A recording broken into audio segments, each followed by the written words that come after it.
Hey guys, so I literally pray to God that He gives me the strength to be able to say what I need to say without crying the whole time.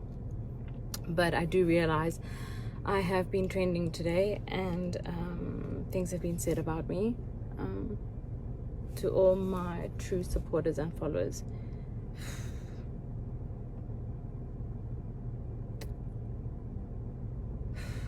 I honestly feel like you guys know the core and the essence of what I am, so I would be doing myself a disservice by not saying something.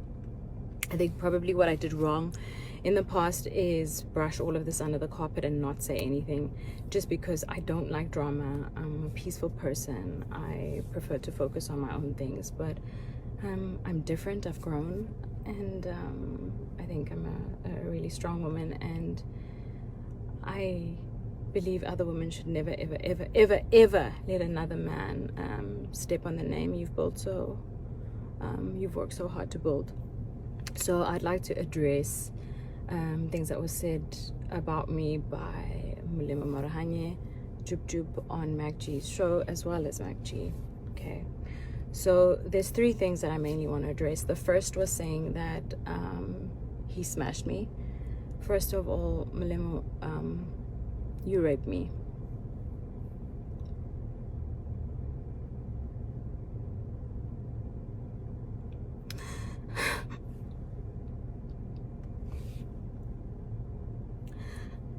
I was raped for 2 years solidly.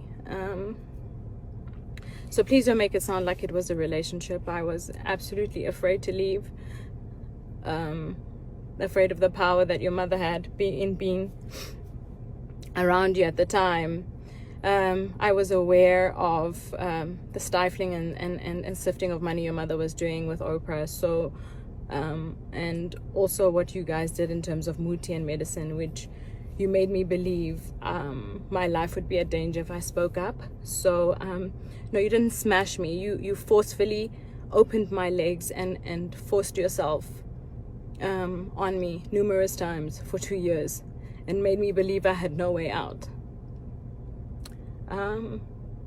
In that time, I had an abortion, of course, because there was absolutely no way I would have a child that was forcefully given to me. And the most painful part about all of this is that I was a virgin. And I told him at the time, I had told Jub that I was a virgin, and I planned to be a virgin until the day I got married.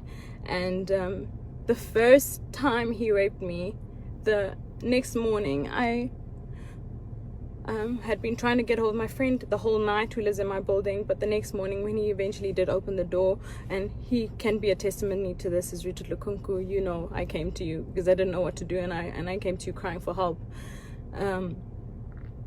I was afraid, so afraid. And I'm telling this story because, you know what, I genuinely believe that God allows certain things to happen. Your journey or the burdens that you face or the things that you go through, they happen for a reason, guys. And I genuinely believe this burst or this thing that's happened is for me to empower other women, to let them know to, one, never accept emotional abuse and rape the way that I did for 2 years straight. And also, if it has happened to you, turn your life into something really, really strong and powerful, which I have done. And I've really tried to mind my own business. But what I will not stand for is for you to degrade my name. I don't understand why you have an interview and you have to speak about me. You are at such a low point in your life that you should actually be spending your time apologizing for the children that you killed because you were high. Instead, you are trying to bring my name, that I've worked so hard to build the success that I have, okay? The woman that you knew back then, she doesn't exist, okay? I'm no longer afraid. You cannot bring me down, break me apart. Yes, you may have raped me for 2 years solidly. And I want people to know the criminal that you really are. I really wish, you know, that you served a longer jail time, that you were still in prison. You know, just to describe, I've actually never spoken about this. I've never even opened about, I've told my husband in bits and pieces of this time in my life, because I think I actually blocked it out because it was so traumatic to me.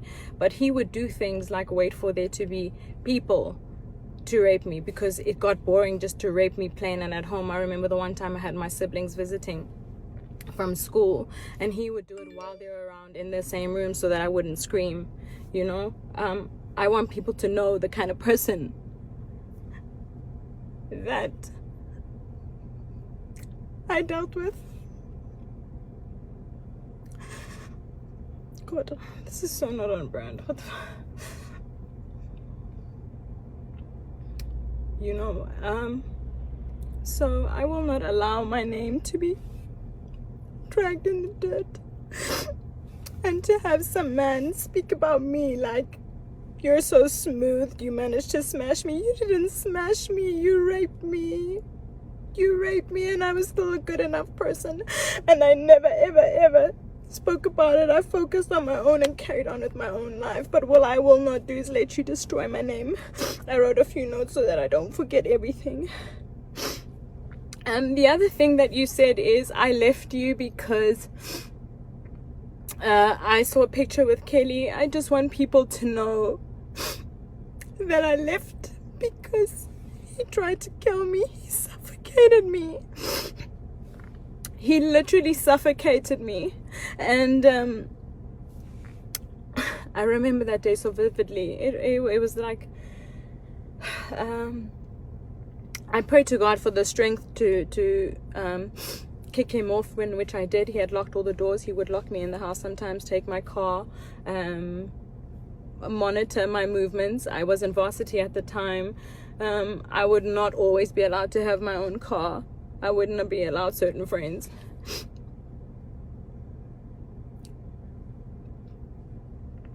My friend Lusanda,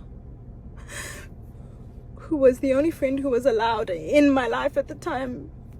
Lou, you know what happened to me. You've seen it happen over all those years. So, it's not true.